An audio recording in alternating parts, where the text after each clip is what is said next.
eh bien, se trouverait ici. Voilà.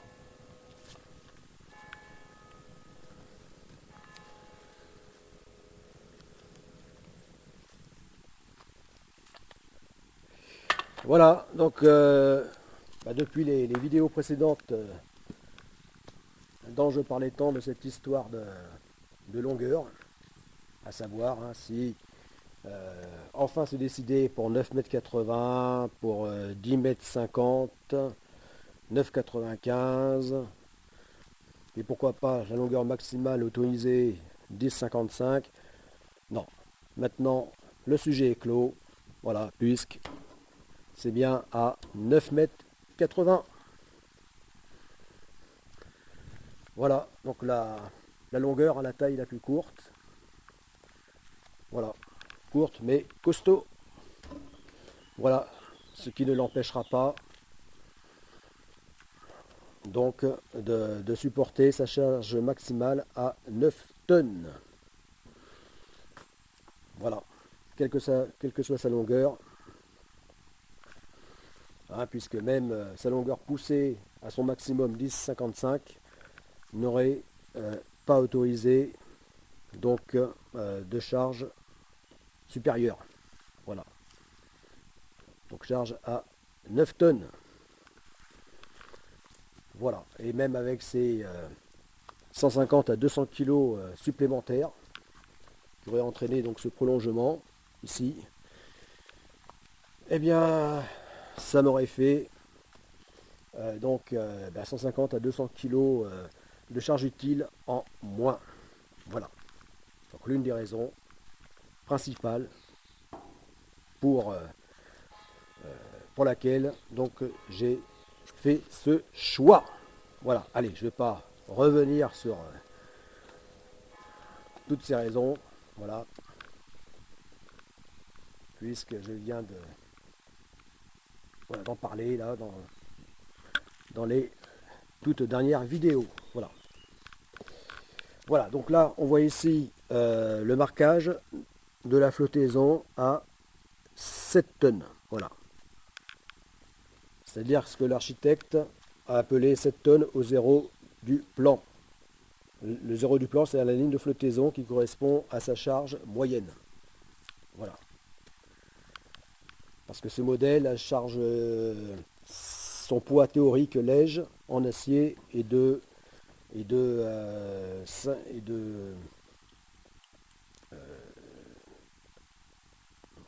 je dirais les bêtises, 4 tonnes 8. Non, je crois que c'est pour l'aluminium. De 5 tonnes et quelques, voilà, en version acier. Voilà. Et donc plus plus la charge utile, le port en lourd, comme on dit, dans le maritime, et bien donc charge moyenne correspond à 7 tonnes. Voilà. Voilà. Et charge plus importante, donc à 8 tonnes, et même maximale, au grand maximum, à 9 tonnes. Voilà. Ce qui autorise donc une charge utile de pouvant aller jusqu'à 3 tonnes, ce qui est énorme pour un 10 mètres, pour un voilier de 10 mètres. Voilà. Et c'est d'ailleurs l'une des raisons qui fait qu'il y a plus de 20 ans, j'avais opté pour l'achat de ce plan, de ce modèle. C'est justement cette grande capacité de charge utile. Voilà. Puisque vu le, les très longues navigations transocéaniques et même navigation hors norme, totalement hors norme, qu'est la Subtago, eh bien j'avais tout à gagner. C'était l'une des exigences d'avoir donc même pour un voilier de petite taille, d'avoir une charge utile très importante.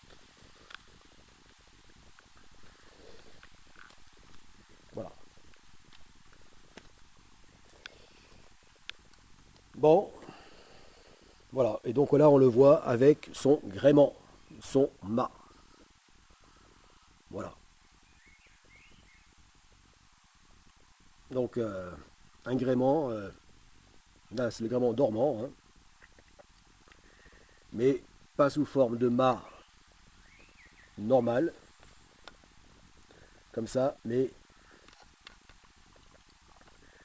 de mât, de gréement dormant sous cette forme, puisque ce voilier sera propulsé à la voile, tracté par donc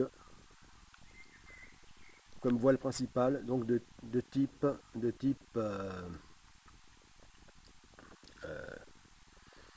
cerf-volant. Voilà. Voilà, donc pour les vents légers à bonne brise, on va dire oui, un vent plutôt fort, assez fort, et pour passer devant donc de coups de vent devenant vraiment fort à très fort, et bien à ce moment-là, à la place donc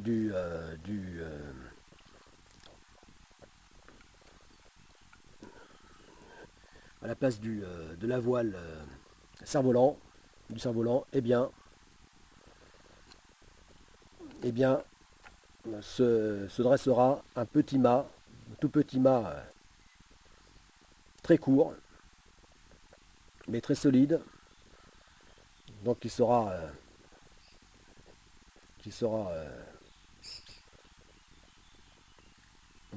donc escabotable et qui assurera donc en toute situation donc la marche vélique du voilier. Voilà, comme un vrai voilier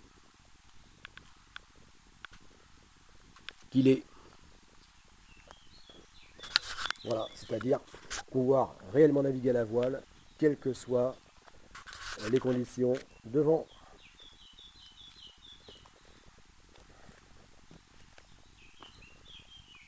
Voilà, de vent très faible à vent très fort. Très très fort.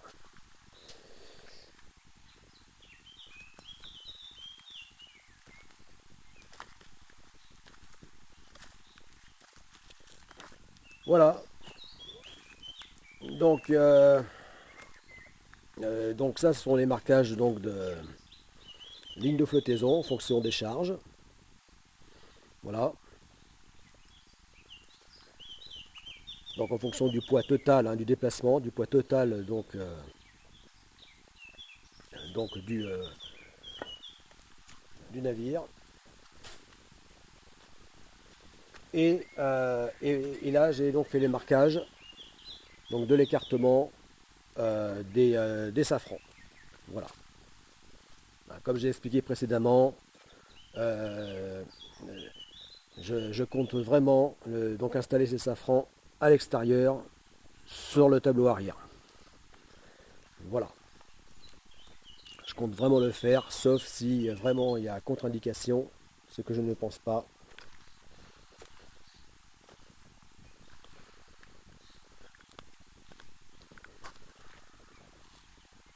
Voilà. Donc là, c'est l'écart minimal des safrans. Donc cet écart sera respecté, qu'il soit posé donc conformément à l'intérieur, à peu près à ce niveau-là, dans l'axe de safran ici, ou posé comme je compte le faire, donc ici, directement à l'extérieur sur le tableau arrière, hein, sur le cul du bateau. Voilà, donc là ça reste à déterminer. Voilà. Donc écarté l'un de l'autre à 1,20 m, donc distance qui sera la distance minimale ou maximale 2 mètres. 2,40 m. Voilà. 2,40 m l'un de l'autre, tout au plus. Ceci reste à déterminer. Mais je n'en suis pas là.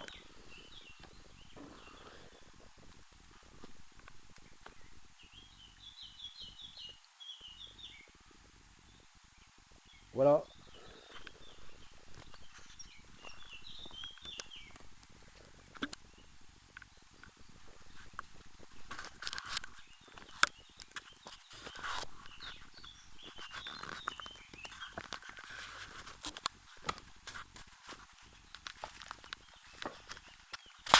Voilà, bon, et bien, c'était Tolric. Et à la prochaine étape, enfin, maintenant que j'en ai fini enfin donc de la structure générale longitudinale, eh bien, maintenant, je vais revenir donc à la structure longitudinale du pont, de façon à fignoler, donc à finir au niveau du roof. Voilà, au niveau du roof, du prolongement avant du roof et des écoutilles. Voilà. Une fois que ceci sera fait, eh bien, nous passerons enfin à la deuxième étape de construction, qui compte 5 étapes, donc 5 playlists, que j'ai mis en 5 playlists. Donc YouTube, playlist, voilà. Donc là nous passerons à la deuxième étape, voilà. Voilà, qui sera celle de la pose des plaques, de la pose donc enfin la pose des tôles, voilà.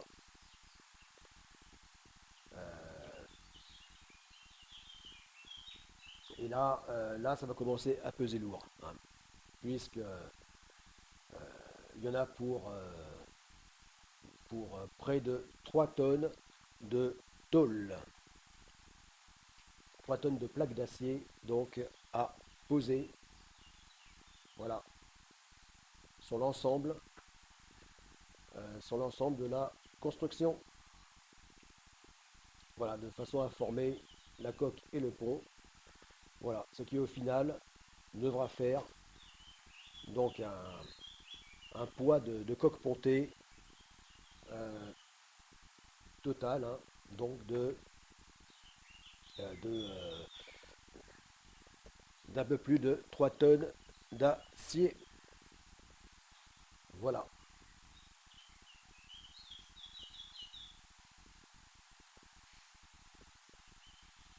Voilà, voilà, donc bon, et bien donc la prochaine vidéo, là où les prochaines, eh bien donc seront au niveau enfin je vous montrerai ça quand j'aurai fini enfin donc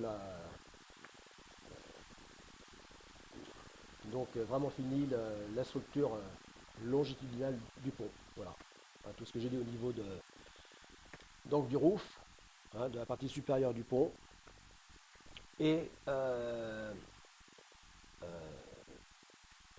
et euh, et voilà. Mais donc ces vidéos marqueront enfin donc la fin de la première étape. Il était temps. C'est pas trop tôt, plus de 20 ans après avoir acheté les plans. 23 ans même, puisque c'était en 2000. Voilà, pour un projet de base qui n'a pas, enfin sur le fond, reste le même, n'a jamais changé, même si la forme a un peu changé, plus ou moins. Sur le fond, ce projet n'aura jamais été trahi. Voilà, sera toujours, aura toujours été fidèle à lui-même, et c'est ça l'esprit Godesark.